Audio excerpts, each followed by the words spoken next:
بسم اللہ الرحمن الرحیم۔ معزز طلبہ کرام، جملہ اسمیہ کے دو جز ہوتے ہیں، مبتدا اور خبر۔ مبتدا کے احکام آپ کو پہلے بیان کیے جا چکے ہیں۔ آج آپ کو خبر کے احکام انشاءاللہ بیان کیے جائیں گے۔ خبر کیسی ہوتی ہے؟ خبر کے بارے میں بنیادی طور پر 8 چیزیں ہیں جسے یاد رکھنا ضروری ہے کہ خبر کے احکام کیا ہیں۔ مبتدا کی خبر یا تو اس میں ظاہر ہوگی، جیسے مثال کے طور پر الکتاب مفید، کتاب مفید ہے۔ اب مفید یہ خبر ہے اور یہ اس میں ظاہر ہے۔ کبھی مبتدا کی خبر جملہ اسمیہ ہوتی ہے، جیسے البستان ازہارہ جمیلۃ، کہ باغ کی کلیاں خوبصورت ہیں۔ اب ازہارہ جمیلۃ یہ جملہ اسمیہ خبر ہے، اور کبھی خبر جو ہے وہ جملہ فعلیہ ہوتی ہے۔ مبتدا کی خبر جملہ فعلیہ ہوتی ہے، جیسے الکریم یساعد الیتیم، سخی یتیم کی مدد کرتا ہے۔ الکریم مبتدا ہے اور یساعد الیتیم یہ جملہ فعلیہ ہے اور یہ خبر ہے۔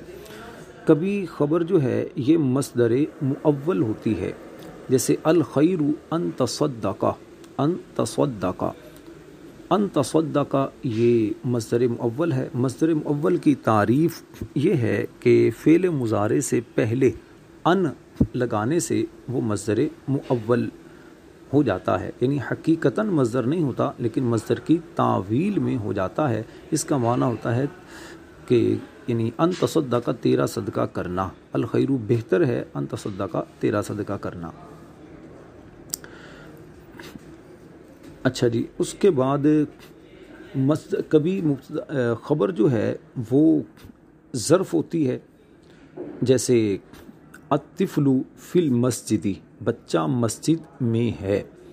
اور کبھی مبتدا کی خبر جار مجرور ہوتی ہے، جیسے الطفل فی المسجد، بچہ مسجد میں ہے، یہ جار مجرور ہو گئی۔ اور الطائر فوق السقف، پرندہ چھت کے اوپر ہے۔ اب فی المسجد یہ بھی یعنی ظرف بھی ہو سکتی ہے کہ فی ان کے بچہ مسجد میں موجود ہے، اس سے مکان کا معنی پایا جا رہا ہے۔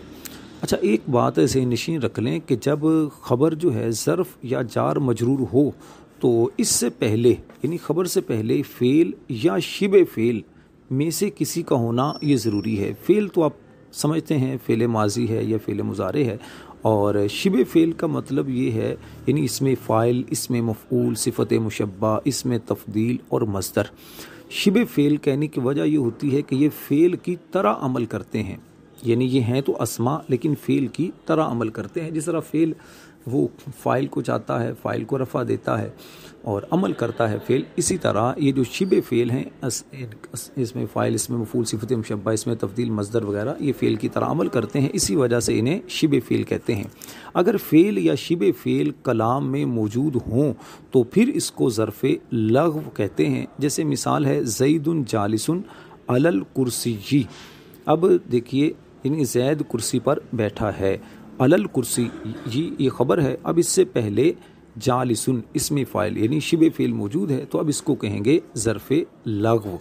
اور اگر فعل یا شبہ فعل لفظوں میں موجود نہ ہوں، یعنی جار مجرور یا ظرف سے پہلے اگر فعل یا شبہ فعل لفظوں میں موجود نہ ہوں تو پھر آپ کو یعنی کہ محذوف نکالنا پڑتا ہے، یعنی فعل یا شبہ فعل آپ محذوف نکالتے ہیں، تو پھر اب اس کو کہیں گے ظرف مستقر۔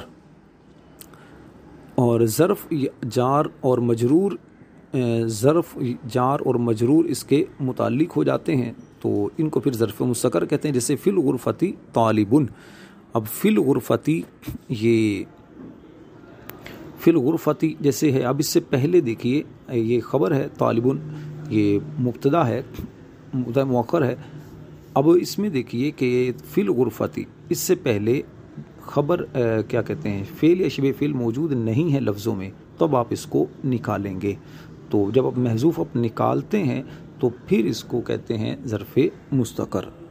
اچھا جی، ایک بات ہے یہ ذہن نشین رکھیے، کبھی مبتدا کی خبر مفرد ہوتی ہے، جیسے مثال آپ کو دی تھی الکتاب مفید، یا زید قائم، خبر مفرد ہے، اور کبھی مبتدا کی خبر جو ہے وہ مبتدا کی کئی خبریں ہوتی ہیں، خبر ایک نہیں ہوتی بلکہ ایک مبتدا کی متعدد خبریں ہوتی ہیں، جیسے التلمیذ فائز، مسرور، طالب علم کامیاب ہے، خوش ہے، مسرور ہے، تو مبتدا کی کئی خبریں ایک دو تین چار پانچ کئی خبریں آ سکتی ہیں۔ اچھا، ایک اور اہم بات میں رہ گئی بتانے سے کہ خبر مبتدا کی خبر جب جملہ ہوگی، جملہ اسمیہ ہو یا جملہ فعلیہ ہو، تو اس جملے میں ایک ضمیر کا ہونا یہ ضروری ہے، یعنی جب بھی خبر جملہ ہوگی تو جملے میں ضمیر لازمی ہوگی۔ اب وہ ضمیر یا تو ضمیر بارز ہوگی یعنی ظاہر ضمیر ہوگی، نظر آئے گی، یا ضمیر مستتر ہوگی یعنی پوشیدہ ہوگی۔ ضمیر ہونا ضروری ہے جو مذکر، مؤنث، واحد، تثنیہ اور جمع ہونے میں مبتدا کے مطابق ہوگی۔ جیسے مثال آپ کو دی گئی تھی البستان ازہارہ جمیلۃ، کہ باغ کی کلیاں خوبصورت ہیں۔ اب اس میں دیکھیے ازہارہ جمیلۃ، یہ جملہ اسمیہ، یہ خبر ہے البستان مبتدا کی، تو جملہ ہے یعنی ازہارہ جمیلۃ، اس میں ازہارہ دیکھیے ہو ضمیر یہ لوٹ رہی ہے البستان کی طرف، چونکہ البستان یہ واحد بھی ہے مذکر بھی ہے، تو اسی وجہ سے ضمیر بھی واحد مذکر آئی۔ دوسری مثال الکریم یساعد الیتیم آپ کو دی گئی تھی، تو یساعد الیتیمہ میں ساعد یساعد یہ فعل مضارع ہے، اس میں ہوا ضمیر یہ جو ہے یہ لوٹ رہی ہے الکریم کی طرف، چونکہ الکریم یہ بھی واحد مذکر ہے تو ضمیر بھی آپ نے واحد مذکر کی نکالی۔ تو اسی طرح اور بھی جب ان کے مبتدا مؤنث ہوگا تو آگے ضمیر بھی مؤنث نکلے گی، مبتدا اگر تثنیہ ہوں گے تو ضمیر بھی تثنیہ کی ہوگی، جمع ہوگا تو ضمیر بھی جمع کی نکلے گی۔ یہ چند بنیادی باتیں ہیں خبر کے بارے میں، تو ان کو ذہن نشین کر لیجئے اور جملوں میں غور کیجئے، انشاءاللہ آپ کو اس سے بہت فائدہ حاصل ہوگا۔ اپنے بھائی راشد نور مدنی کو دعاؤں میں یاد رکھیے۔ صلو علی الحبیب صلی اللہ تعالی علی محمد۔